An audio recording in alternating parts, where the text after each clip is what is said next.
അപ്പൊ നമുക്ക് നോക്കാല്ലേ? എല്ലാവരും ഇങ്ങോട്ട് നോക്കിൻ.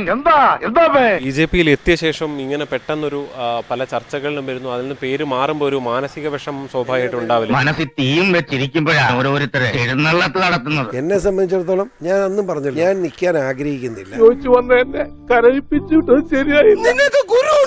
വെള്ളാപ്പള്ളിയും ഒപ്പം തന്നെ അവരുടെ ഒരു നീക്കമാണോ ഇതൊരു തിരിച്ചടിയായി?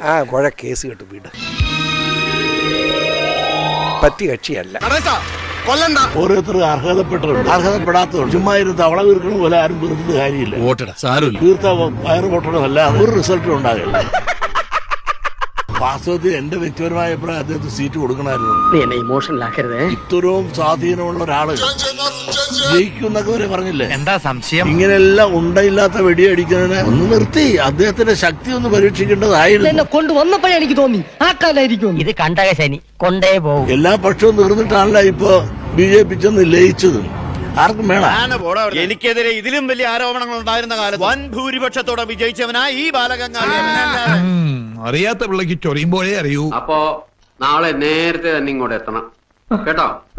ശരി.